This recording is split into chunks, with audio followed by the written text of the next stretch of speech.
Hey everyone, well we're back again, and hopefully we're going to give it another go here. And actually, as I mentioned before in the other video, that I wanted to do a little bit of a review and do a repeat on a couple of things here. And this one here is going to be on your concept of love, relationship, and sexuality. And the first thing I'm going to ask you to do is to think about that for a moment. Do you have a concept of love and what you think it is? Do you have a concept of relationship that is created by you? Do you have an expression of your sexuality that is a manifestation of your creative abilities? I want you all to think about that for a moment. Or are you the recipient of generations of belief systems, religious indoctrination, peer input, and illogical behavior patterns that have been ingrained in you by other people? Now, here's a statement. Do you have any of these that are your own concept? Or do you even accept the idea that what you think love is probably somebody else's input? And what you think relationship is probably what you've been programmed to do, and 50% of you, more or less at some particular point in time, are in a relationship and realize, how the hell did you get there? And when it comes to your sexuality, most of you will go through your whole life and you will never experience an orgasmic bliss type state orgasm on a continual basis. It may be a fleeting experience that you may have, and you may have all sorts of sexual hang-ups. You may have all sorts of sexual addictions. You may have attracted to yourself a lot of viruses and had to deal with them. Do you ever think that your own sexuality and how it manifests is not even your creation? Somebody else brainwashed you to flow your sexual energy the way that they think was the appropriate way and how it should manifest, by influencing you daily through television, social media, clothing, advertising, to influence the sexual energy within you and the expression thereof? Do you realize that most of you, talk about sexuality because this is the way you think that's appropriate at this particular point in time? So if you agree to anything that I'm saying at all, then let's do something. Let us focus on joining into what's been going on for a great many of us in the dream state training, where you're having an experience of unboundless love and expression thereof, and creative endeavors in many ways, where you're having relationships and interpersonal relationships and sensual and sexual relationships with individuals that you never dreamed possible, and stimulating in so many ways you never thought possible, and you're experiencing your sexuality in different ways, in explosive ways, in blissful ways. Does any of this sound like it's making sense to you? Do any of you grasp the idea that you have been trained, brainwashed, manipulated, used by individuals around you in all three categories? And freedom, as you understand it, is only a reflection in your mind of what is stated in three-dimensional reality as being such. There are very few people on this planet who exist in true freedom. So therefore, why don't we do something to conjoin with are experiences in the dream state that will accelerate the dream state training if you're having, and if you're not having any acceleration or these experiences in the dream state, will actually initiate them. Now, I touched on this briefly before in one of my videos, and I got a lot of positive responses out of it. And the concept of love was what I was discussing, and I mentioned in the video about myself and going through a very confusing time. And I came to the realization at the age of, well, I'll probably get it wrong again, I think it was about 40, 41, that I had no concept of love, that I got married to a wonderful woman just because all my friends were getting married. I liked her, but I had no concept of love. I knew that I needed to do something to come up with a concept of love. So I sat down and I wrote one. And I believe a year later, I took out the old one, took a look at it and said, well, this won't do anymore because I've changed. So I rewrote it again, and I rewrote it again. And what happened was, after rewriting this for a few times, I didn't have to rewrite it, because when I knew intuitively it was time, I would sit down, do a meditation, and reformulate the whole concept of love as I was seeing it from my new view or my new perspective. So each time what I was doing was something wonderful. I was creating my own belief system, and I emphasize mine, my belief system about love. Very few of you can say that. This is my concept of love. How does that grab you? Right by the Calhouns, I hope. Because most of you don't do that. You cannot sit down right now in the comments and say, Mel, this is my concept of love. I created it. I challenge you to do that. Any one of you. This is my concept of love. I created it. And as I said, when you do this 3 or 4 times, and do it in writing, because writing, type it if you will, and save it. And then what will happen is, as you repeat this, you're programming yourself. You know, we spend so much time watching programs, we get programmed. Do you know that? Look at it this way. Netflix right now is the greatest programmer on the planet. And I have found, for example, I watched a lot of programs just quickly on Netflix. Do you know that there are more violent, stupid programs and movies on Netflix right now that are completely bashing your consciousness? And the violence gets more bloody every day. You're being programmed to go numb to the hurt, violence, and abuse that we do to each other. And that's a fact. And Netflix is the best in the business at it. Best in the business.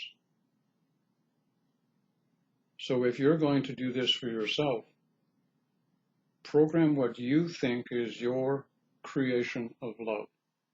When you do this 2 or 3 times, what will happen is your mental faculty, that mental body is very useful.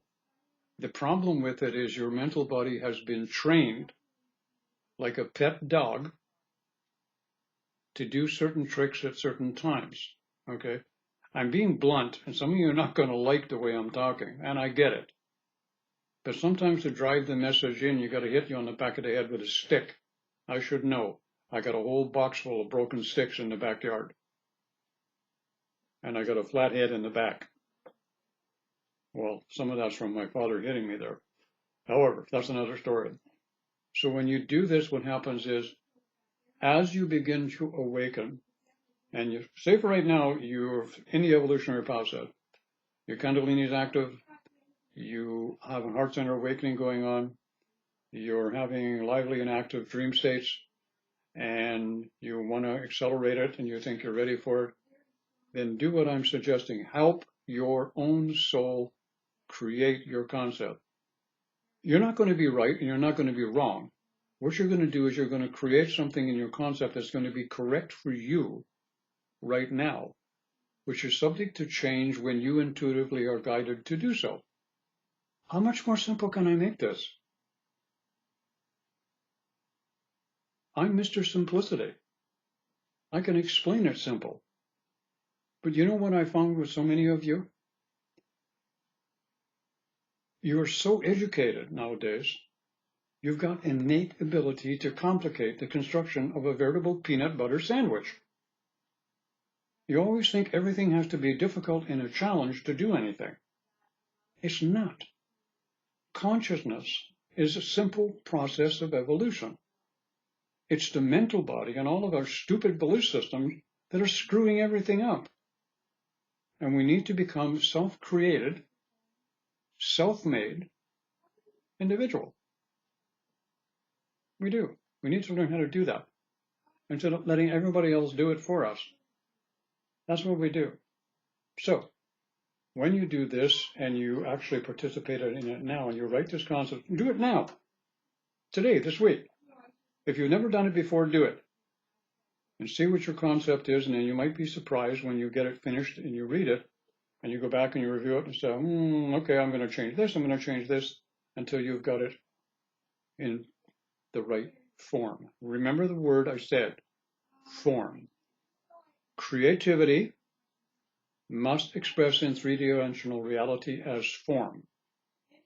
If you're going to be free, you must learn how to construct creatively and give it form. So therefore, when you do this 2 or 3 times, and it may take you a few months, it may take you a year, what happens is your mental body will be prepared and programmed by you to kick in with your intuition and your heart center and say, oh, okay, it's now time, we need to do this, but now we don't need the pen, we can do this all mentally, and we will go into the altered state several times or a meditation, we will roll this around and we'll roll this around, and then your dream state will kick in and activate with you, and you'll start being a creative program in the dream state, you'll roll it around, and suddenly, eureka, you get this wonderful movie presentation of your new concept of love, and you feel it. You can actually manifest and feel what you have created as your concept of love. Now, isn't that simple? So do it. Now, relationship. Oh boy, is this one screwed up. I don't know how many times when I've talked to people and we're talking about relationships and they start mentioning that they're not happy in a relationship, and I said, well, why did you get together with that person in the first place? Well, because I love him at that time. Sure you did, but you didn't love him for who you really are. Now, you loved him based on your old belief systems and programming and everything else. You thought love was, but you don't have any concept of love. Your concept of love was procreated by everyone else around you as a social event and something that you needed to do at the appropriate time because you were ready and prepared for it. Oh, well, now that you mention that. So what happens is this is now we have a situation on the planet where we have 50% or more, somebody will give me the right statistics if I got it wrong, about most relationships don't last 2 or 3 years and they fall apart. And then we have the loyalty crew. They stay around, okay, because of the children, or they don't have enough money, or they have a comfortable life, or they're just too damn lazy to do anything about it. So they'll put up with the situation because they don't know what else to do, or they're being physically abused and they're fearful, and the list goes on. So what happens is this is, if you've written up a concept of love, sooner or later, guess what you're going to want to do? Well, if my concept of love is what it was then this relationship that I'm in now is based on that old concept, which wasn't even created by me, but other people that put it into me, and I attracted that person to myself in a relationship. Holy shit, this all fits together. No kidding. Okay? So you decide that you want to have a new concept of relationship. Get the pen out again, or the typewriter, or the keyboard, whatever. Typewriters don't have those anymore, do we? See, sometimes I'm back in the old days too. All right, so what happens is you sit down and you write out a concept of what you think you would like in a relationship. And here's the very simple way of doing it, and you'll find out who you really are. The first thing you're going to do automatically without thinking is say, what am I looking from a female in a relationship? Or what am I looking for from a male in a relationship? That's what you're going to do. What do you want? All right? I'm going to get you to change that. All right? And I'm going to make it difficult for you. What do you think you have to offer in the present state of mind and consciousness that you are now? Do that first.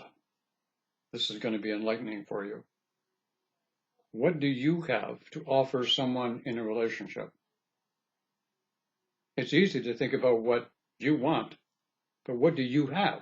Do that first. And you're probably going to find out you're not as in wonderful condition and have that much to offer as you think you do. Because if you are in harmonious balance with yourself, what you have to offer another person should pretty much equal just about what you want from another person. So if you have an imbalance of what you have to offer as to what you expect, guess what? You get a problem.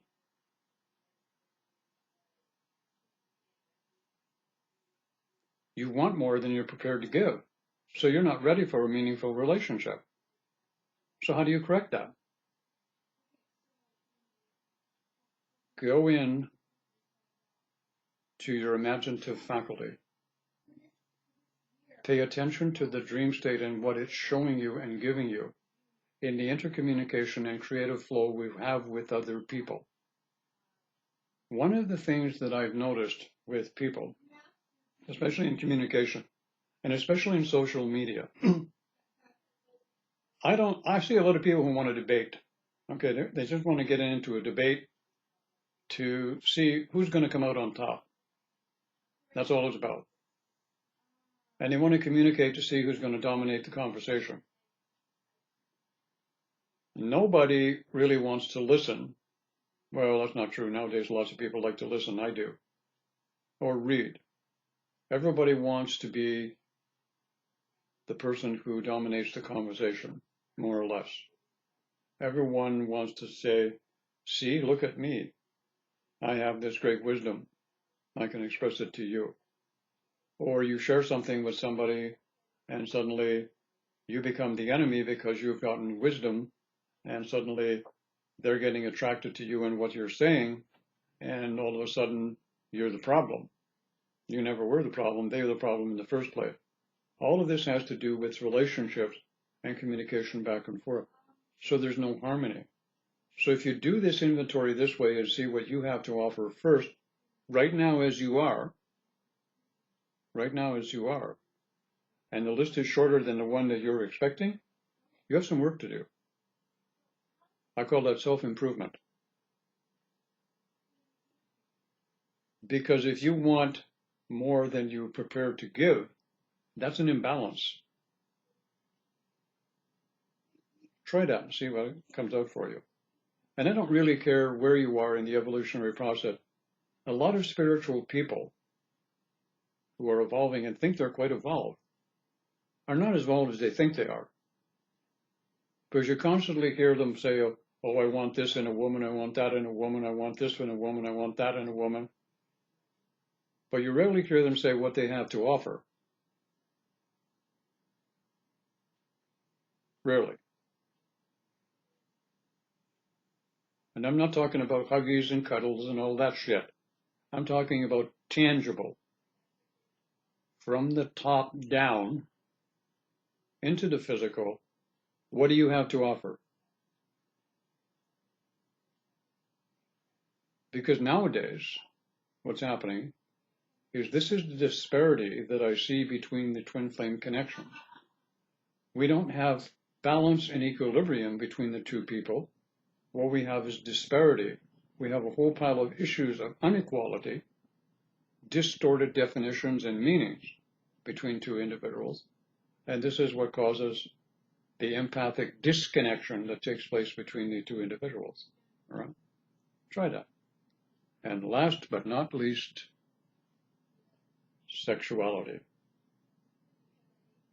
Here it is possible for me to open up a veritable can of worms and a hate campaign going toward me that would be astronomical in proportions in this regard.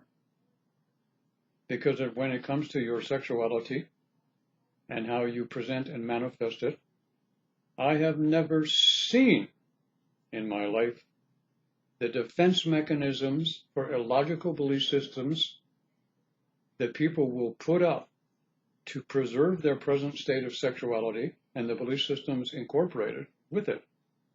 They are not open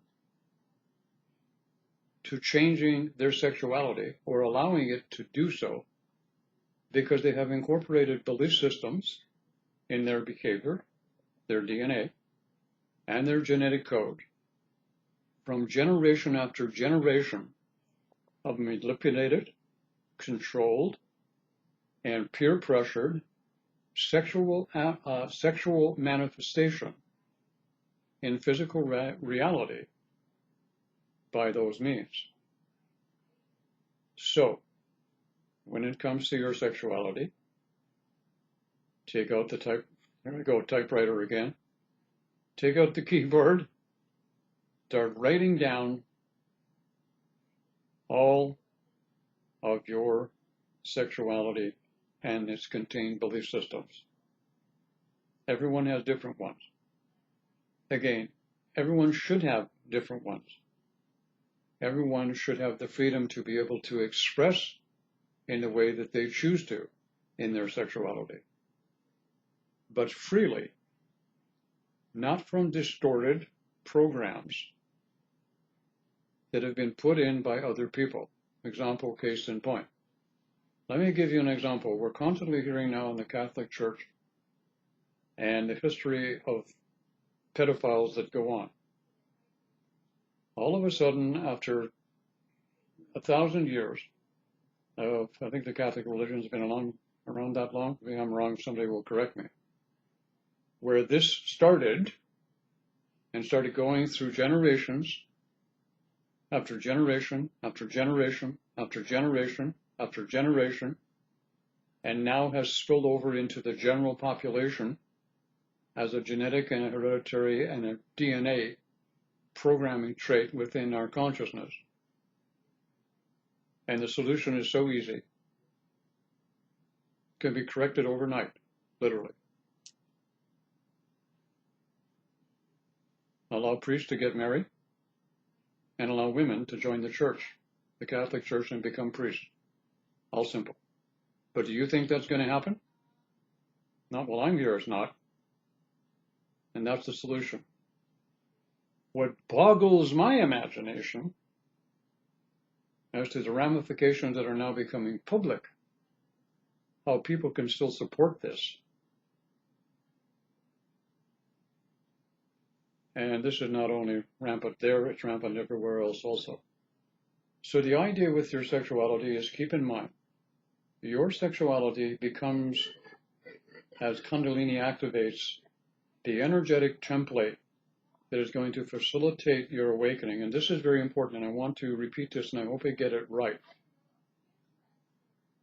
The Kundalini energy, when it activates, uses your sexual energy. Your sexual energy is a containment field of a host of belief systems and templated ideologies and philosophy based on probably 2,000 years of input in the human experience. And this is carried over from sojourn to sojourn in a lot of cases. The end result is you need to remove those impurities, the bad programming, as it were, so you're in a position to be able to express your sexuality in a freedom state. In some cases, Kundalini is able to burn off a lot of this in the etheric body. But there's a continued containment of it also in the sheath bodies contained within the etheric body. This can be done by sitting down and actually assisting yourself by writing down all of your own personal beliefs that you have about your sexuality. It's only your sexuality, all right? We're not dealing with anybody else's. We're dealing specifically with yours. And anything that you're not certain you're comfortable with in your expression of sexuality, you need to look at it. You need to define it, find its point of origin if possible, and then accept that a modification and a change may be necessary and request it. And somebody's going to say, well, how do you request a change in your sexuality or your sexual energy if you don't know what it is? All you need to do is state it as being a problem that you're aware of. And once it comes into your awareness, you can express it through the heart center chakra. That in itself will take you up to the higher self level, where then you can vibrate up into the top end of your soul consciousness, and you can receive that genetic templating that is appropriate for you based on who you are at a totally freedom level, if I can put it in those terms. So, this is what I wanted to put into the video at this particular point, and hopefully it will manifest as helpful to some people. Now, somebody's going to ask me is, have I done this over the years? Yes, I have. And I have found for me, the first sign that I had of it was during a teaching of meditation classes that I used to do a few years ago, where two of us, myself and another male, that were involved in a meditation class, quite a number of ladies, started to experiencing an intense rising of energy during the meditation and having what I call brain orgasms. Now, brain orgasms at that particular point, by definitely defined by me, were stimulating the pituitary gland, and the pituitary gland would go into an orgasmic-like state, and it would spew energy out of it like a water fountain that would just go out and then just flow back down through the body. Of course, I never realized what was going on at the point, but I realized my sexuality was starting to change and evolve. Is it perfect at this point? No. But what I do know is that I can channel my sexual energy, which still is very existent at 75, and I can channel it upward. And the only issue for me now is it wants to stay there most of the time. And that's a good thing from my perspective, because I find what's expressed on 3D reality that manifests as what some of you call the greatest thing since sliced bread, sexuality and its expression, to be a very pale reflection of what can be done by a person who moves into that next vibration and manifests it in other ways. So this is something that all people can consider and work toward if you want to put it in simplistic terms. I don't want to go on further with the video, but again, I just want to mention that I'm going to be repeating a lot of stuff that I've popped in here and there in some of my videos over the years, and I think it's probably a good reminder to do so. And I'm giving more information on some of the things that I've done since I realized there are actually some people now who are starting to listen to what I have to say. Knowing full well I'm not perfect, and I don't pretend to be, but some of you are seeming to want and inquire more information from me a little more in depth, and I'm going to give it. Have a great day, everyone.